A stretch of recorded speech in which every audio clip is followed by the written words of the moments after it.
Muy buenos días, good morning to everyone. Thank you for joining us this morning to this pre-proposal meeting.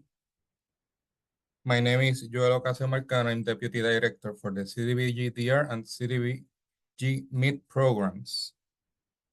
These proposal meetings will be discussing some details for the CDBG-MIT-RFP-2024-01. PV systems, water storage system design, acquisition, and installation services. This is on the Community Installation Subprogram of the Community Energy and Water Resilience Installation Program. I would like to introduce the PRDOH, the Vivienda team.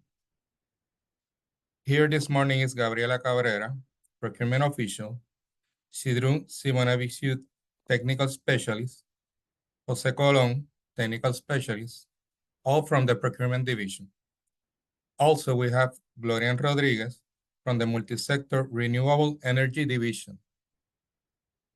We have Erika Caban Morales from the Federal Compliance Division. Any questions you write in this meeting will be answered in writing and published by an addendum.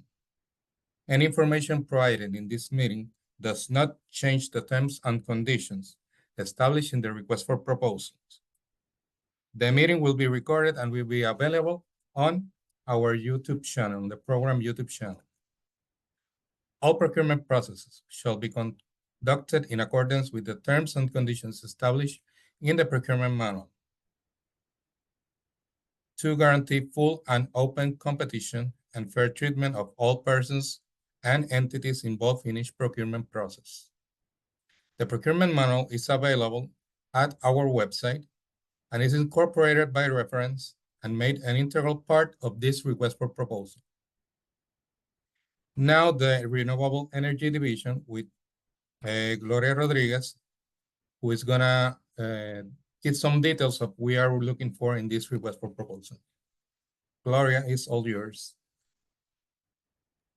Thank you, Joel.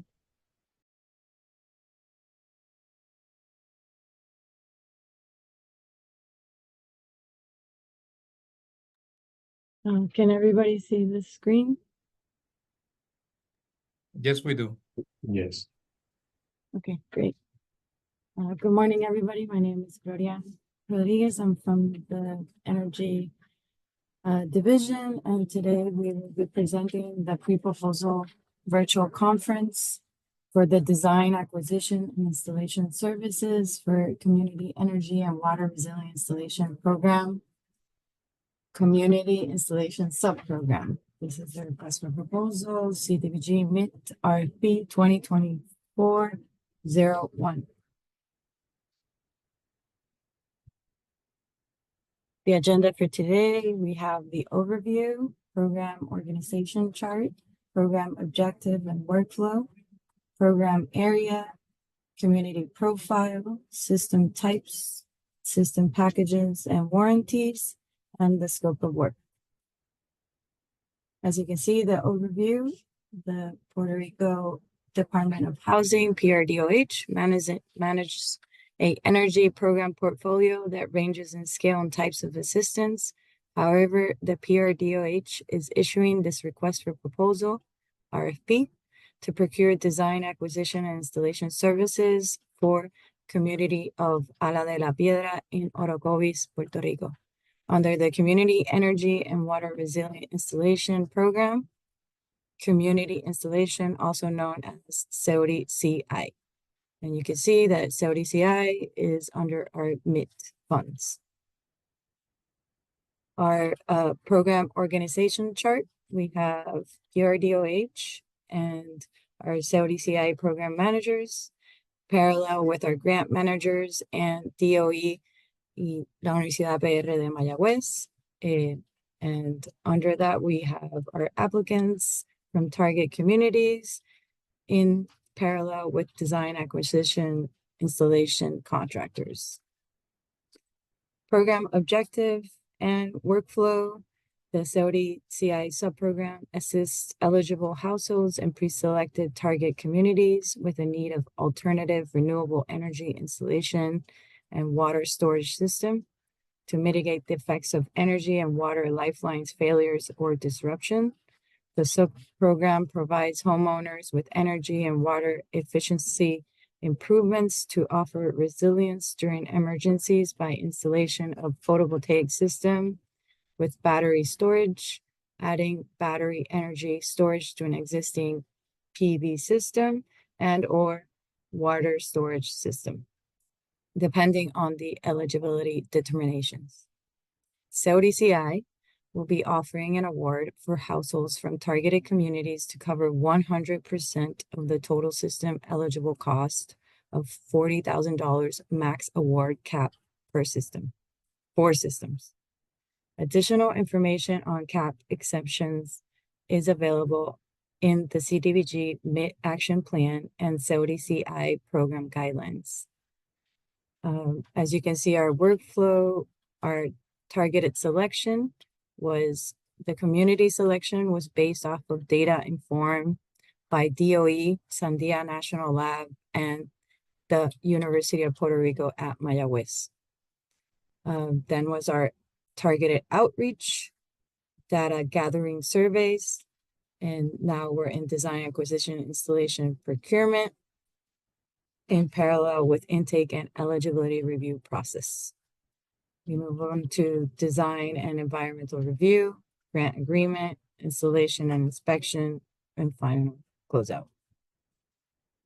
Program area. While the CEWRI-CI subprogram includes communities served by electrical feeder 9901-01 and 9901-02, this RFP is specific for the community group comprised of areas from Cacao, Collores, Damián Abajo, Bauta Abajo, and Bermejales, neighborhoods in Orocovis. We have a community profile, which you can see our sheet there. Homes were surveyed by the program to gather information on the household and property information resulting from the surveys conducted for the community group can be found in attachment 6, which is the community profile. We have about 736 applicants from the community group. Project types. The program identified the household's existing condition, needs, and construction types, including the diverse topography conditions of each case. As a result, program recommends have been provided. Nonetheless, final design determinations will be determined based on the outcomes of the pre-installation assessment conducted by the selected proposer. There's 3 PV installation types.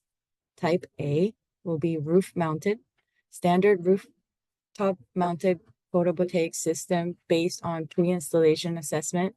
This system type shall be prioritized when possible. There's type B, which is ground-mounted.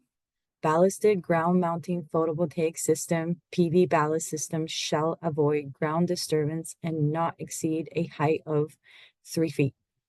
The system type shall only be considered for cases where the roof mounting is not feasible. Commercially available systems are expected when available. And then we have the final type, which is type C, pole-mounted. Pole-mounted photovoltaic system. The minimum clearance for the pole-mounted system shall be 4 feet. This system type shall only be considered for cases where roof mounting is not feasible. Commercially available systems are expected when available. Please note, cost considerations for each installation type to include but not be limited to support structure for non-roof installation types, in addition to PV systems, foundation work if needed, and permit fees. The selected proposer must adhere to all applicable permitting codes and standards to ensure the safety, durability, and functionality of the PV system and its supporting structure. System packages and warranty. The CEWRI sub-program offers standard system packages for PV and BSS NWS for single-family dwelling units based on the eligible applicant's household energy and water needs. The following system packages and warranties have been established. For a PV system of 3 kilowatts DC PV modules with a battery system of a minimum battery bank voltage of 48 volts and a required battery bank output of a minimum of 9 kilowatts per hour. The second system is a 4.3 kilowatt DC PV modules with a minimum battery bank of 48 volts and a required battery bank output of a minimum of 12.8 kilowatts per hour. There's 2 water tank systems. One is of 300 gallons, and there's a maximum of 500 gallons. The warranties, the selected proposal must warrant all its products from the following period. There's a 10-year guarantee for solar photovoltaic system panels. There's 25 years for linear performance guarantee for the solar PV modules. And there's a 10-year guarantee for the battery bank and inverter. As for the water tank system, it's 5 years. There's a scope of work task. Detailed tasks related to RFP can be found in the scope of work. We would have a pre-installation assessment, also known as PIA, is a property visit and evaluation scope of work, following with design services, which includes project planning, preliminary design, construction drawings, and specifications. Next would be award visit with the PM, orientation to applicants of the offered measures, clarification of questions regarding the scope of work, and grant agreement. Next would be permitting, permit identification and acquisitions, regulatory agency coordination, request for information. Next, system installation and testing. This will include abatement, demolition, and construction, any third-party inspection services, interconnection, commissioning, orientation, and system training. Additional services due to unforeseen conditions for the contractor to deliver a complete and thorough design. Additional service may be covered in the allowance. Next will be administrative closeout, project closeout, and reporting. Well, I'm done with the presentation. Any questions, please submit in writing per RFP instructions. Thank you. Thank you, Gloria. Good morning. My name is Jidrune Simonavičiūtė, and now I will explain where to acquire RFP documents, what are the important dates for this RFP, and where to submit inquiries and questions. The RFP documents are available for download on the CDBG-DR website as presented on screen. Important dates for this RFP are the following. Please submit questions and requests for clarifications on or before August 16, 2024 at 4 p.m. AST, meaning Atlantic Standard Time. Responses to questions and requests for clarifications will be published on or before August 23, 2024. Proposals due date, electronic submission only, is from September 11, 2024 at 9 a.m. AST up to September 13, 2024 at 4 p.m. AST. Submission of inquiries and addenda. Responses to all proposals questions will be answered by addenda and will be posted on the CDBG-DR website. All documents related to this acquisition process, including the addenda issued by the Puerto Rico Department of Housing, are and will be available for download on the CDBG-DR website. All proposers are responsible for monitoring the CDBG-DR website for any issued addenda in this RFP. Please submit all inquiries in attachment 3 of this RFP and send them to the email as seen on screen. Next, my colleague Jose Colon Rivera will explain the proposal and electronic submission requirements. Good morning, thank you, Gidrone. Proposals will only be accepted electronically. The Puerto Rico Department of Housing will neither require nor accept physically proposal submissions.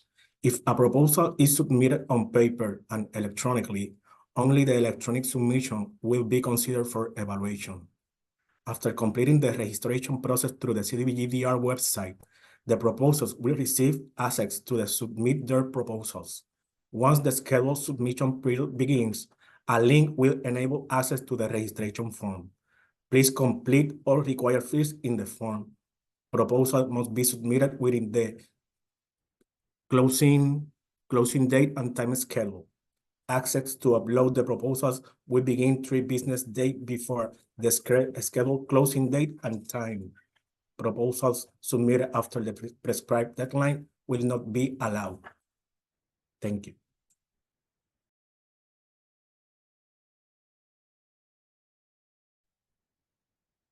For the evaluation criteria, the evaluation committee will evaluate responsive proposals in accordance with the criteria listed below. For the critical criteria, the evaluation committee will evaluate the professional qualifications and experience of the proposer to successfully perform the services required in this RFP. Additionally, the professional qualifications and specialized experience of the proposed personnel as evidenced by relevant experience. The quality of the proposed approach and its relevance to the services described in the RFPs also will be evaluated by the evaluation committee as a critical component. Furthermore, as an important criteria, the evaluation committee will evaluate the capacity of the personnel and the ability to commit adequate time to effectively perform the services required.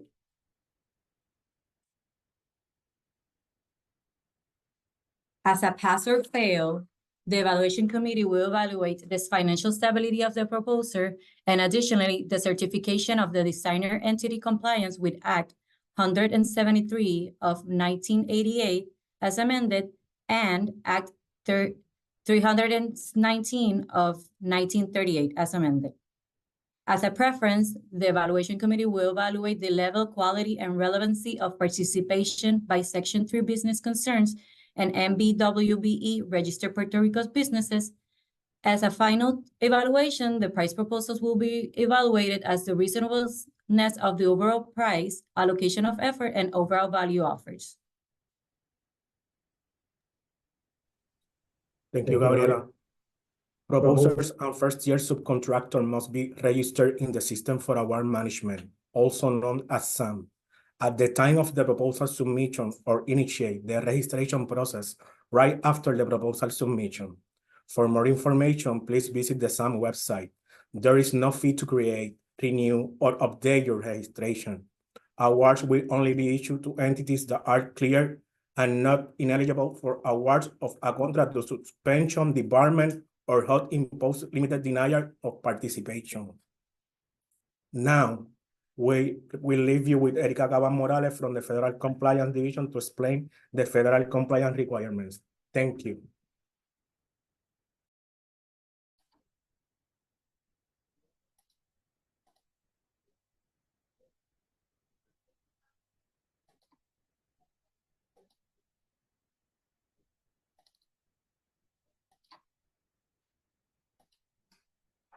Hello, everyone. Thank you for the opportunity to present on compliance and labor standards requirements. This presentation is prepared in English. However, if you require it in Spanish, please submit a request following the procurement protocols. I'm here today representing the federal compliance team for the PR Department of Housing. Today, our agenda includes a discussion on the overview of compliance roles and responsibilities. We will also review the tools available on our website. Finally, we will cover documenting efforts reporting requirements, and address frequently asked questions. The procurement package contains language that offers a preference to those proponents who are certified as Section 3 businesses or minority or women-led businesses. Don't forget to consult the references and templates made available to you, which will be discussed in this presentation. The procurement packages also contain language for Section 3 under 24 CFR 75. Within this section, you will find helpful links to online resources that are made available, such as the policy guide and self-certification templates. The procurement package contains sections that speak to the applicability and the requirements for MWBE. Within those sections, you will find helpful links to online resources that are made available, such as the policy guide. Proponents wishing to obtain a preference must submit their self-certification and sufficient evidence of how they qualify as a Section 3 business. The Department of Housing offers a template on its website. Proponents wishing to obtain MWBE preference must submit a copy of their certification and demonstrate their status. Their certificates submitted must show the dates and indicate that they are currently active. Section 3 is part of the United States Department of Housing and Urban Development law. The purpose of Section 3 is to ensure that federal funds allocated to states and territories are preferentially directed towards low and very low income individuals for employment, training, and contracting opportunities. This aims to enhance the economy of disadvantaged communities and consequently improve the overall economy of the state or territory. The Department of Housing makes available a Section 3 policy guide on their website, both in English and in Spanish. Contractors must read and implement activities as applicable and necessary. They're also responsible for their subcontractors, ensuring that benchmarks are met. For the Section 3 projects under 24 CFR 75 has established the following benchmarks. 25% of the total labor hours per project should be worked hours by Section 3 workers, and 5% of the total labor hours should be worked hours by targeted Section 3 workers. The Section 3 plan. This document template allows contractors or recipients to outline their strategies for meeting Section 3 hiring, training, and contracting goals. These document templates help individuals identify if they meet the requirements to be considered a Section 3 worker or targeted worker. For contractors and recipients must make efforts to complete self-certification forms as part of their contracting and purchasing procedures, fulfilling their Section 3 business identification commitment. The businesses that are identified as Section 3 will be part of the database for dissemination of contracting and purchasing opportunities. You can access the self-certification forms throughout the link presented on the slide. The federal government plays a key role in fostering collaboration among businesses from various sectors that can contribute to national economic development. Consequently, regulations were established to give preferences to minority or women-led business in hiring and procurement processes. For the MWBE policy, there are various regulations that calls for the inclusion of minorities and women business enterprise. For the 2 CFR 200.321, as well as Executive Orders 11625, 12138, and 12432, establish the participation of MWBE firms, which seek to ensure that when possible, contracts and other economic opportunities funded in whole or in part with federal housing and community development assistance are directed to minority business enterprise and women business enterprise. The MWBE policy will identify that there are goals which apply to professional services, purchasing supplies, and construction contracting. There is a total minimum participation goal, which are 10% for women-owned businesses and 10% for minority-owned businesses. Contractors are expected to perform good faith efforts for contracting, subcontracting, and purchasing opportunities of $10,000 or more during the life of the contract. Let's look at the MWB utilization plan. This tool assists in compiling data for subcontracting purposes. It helps you identify what needs you may have. It helps hold discussion on creating supplier and contractor listings and provide awareness of meeting the goal for the contract and tracking. You can use the link on the slide to go to the website and download the plan template.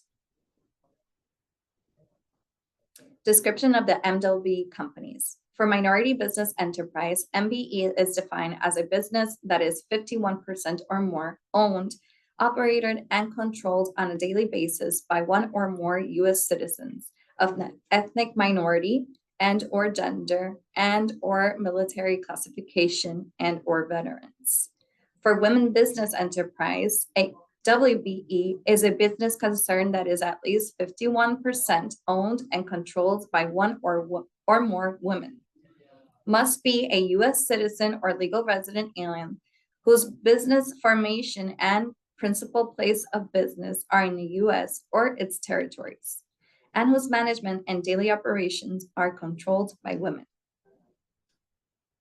The certified minority or women-owned businesses. When we talk about certified minorities or women-owned business, we're referring to those who have filed applications with federal entities such as SBA and others that you see here on the slide. Businesses who are certified can provide proof of completing an application process to be officially recognized as a certified minority or women-owned business. If you are registered as an MWBE, you should provide your valid certificate or other evidence in response to this RFP. Quarterly reports and templates to document efforts. As part of its obligations to the Department of Housing, the contractor or subrecipient must carry out compliance efforts during the term of the agreement or contract, which will be reported by submitting the quarterly report and template to document efforts. It is the duty of every organization to keep the preservation of documents updated according to the policy of document management, administration, and accessibility created in your organization. For the template to document efforts, the objective of this document is to facilitate the compilation of all the arrangements and procedures intended and linked to Section 3 and MWB as applicable. These efforts are carried out during each quarter by the recipients and contractors. It is recommended that this form be worked on throughout the quarter to avoid loss of identification and adequate preservation of the document necessary to support each of the efforts made. For the quarterly reports, the Department of Housing has established a quarterly report available on the website for subrecipients and contractors to download and complete and submit. This form is the method of reporting quarterly compliance activity and efforts on Section 3, MWB, and FHEO regulations. All subrecipients and contractors are expected to have a system for collecting updated information for reporting on this form. PRDOH quarterly report captures Section 3 data for 24 CFR 135, for 24 CFR 75, MWB data including contractings for MBEs, contractings for WBEs, efforts performs, FHEO data for limited English proficiency, compliance with EEOC workforce, race, and gender information. PRDOH requires quarterly reports from all contractors to be submitted on April 5th, July 5th, October 5th, and January 5th. For fair housing and equal opportunity, PRDOH, its subrecipients and contractors must comply with applicable federal civil rights law prohibiting discrimination. Contractors are responsible for ensuring compliance with federal civil rights and fair housing through their contractors, subcontractors, and so forth, ensuring that all necessary efforts are being made. The Fair Housing Act and Sections 109, 504 prohibit discrimination against the following protected classes of people, including race, color, national origin, religion, sex, age, familial status, disability, gender identity, and sexual orientation. The Fair Housing Act is part of the Civil Rights Act of 1964. There are many executive orders, laws, and statutes that govern the non-discrimination of protected classes to ensure equal opportunity for individuals in accessing federal funded programs.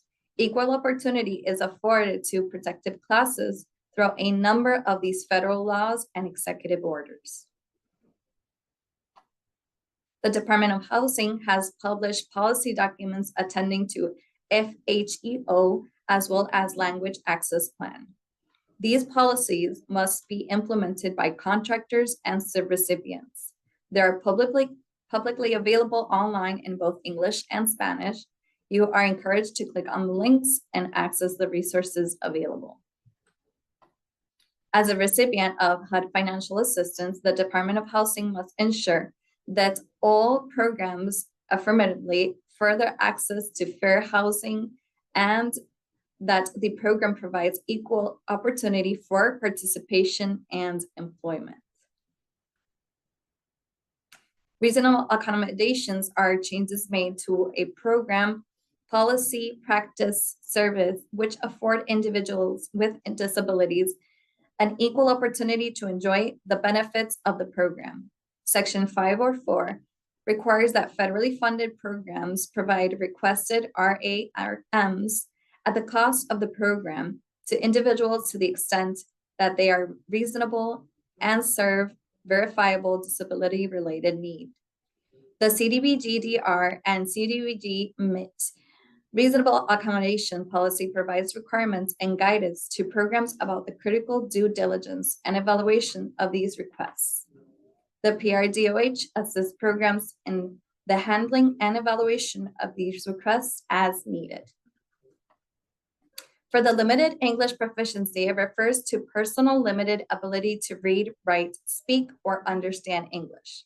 Due to Puerto Rico's high Spanish-speaking population, all entities and contractors using the CDBG-DR, CDBG-MIT funding must seek to ensure both that the person's limited ability to read, write, speak, or understand English or Spanish will not place them at a disadvantage in the participation of programs. For the Davis-Bacon Act and related acts, an overview of federal labor standards, the Davis-Bacon Act, this law and requirement generally applies to federally funded or assisted programs that are valued at more than $2,000.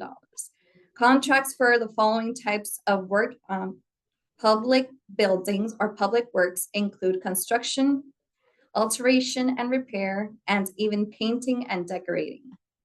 Requires payment of prevailing wages determined by the Department of Labor. It provides a fair opportunity to compete in buildings programs funded by the federal government. It prevents contractors from bidding below an area's prevailing wages. Most construction projects funded with CDBG-DR and CDBG-MIT funds must comply with DBRA or DEBRA requirements to ensure that laborers and mechanics are paid prevailing wages. This includes overtime for the work performed on these federally funded projects.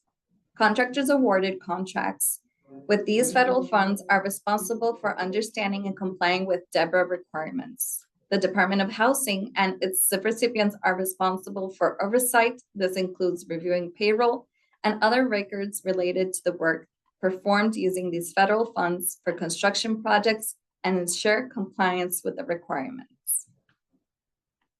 The Department of Housing has published the Davis-Bacon Policy Guide and made it available in English and in Spanish. In this presentation, we'll also discuss the applicability of these federal labor standards. including Housing and Community Development Act, 29 CFR 5, Davis-Bacon Act, Fair Labor Standards Act, Contract Work Hours and Safety Standards Act, and Copeland Anti-Kickback Act. The Contract Work Hours and Safety Standards Act, known as CEWRI-CI, states that workers should not work more than 40 hours a week unless they are being compensated overtime, and that projects must comply with certain safety standards. The Copeland Anti-Kickback Act requires that there is be payment of wages at least once a week, and it only speaks to personable payroll or deduction being allowed. The Fair Labor Standards Act set the federal minimum wages and additional overtime requirements. The following slide discusses the metaphases that are found within the construction project. These are the activities that happen. They incorporate the wage determination labor standards provisions and HUD Form 4010 into your bid documents. Hold a pre-bid meeting to provide technical assistance to Deborah and prior to awarding the contract.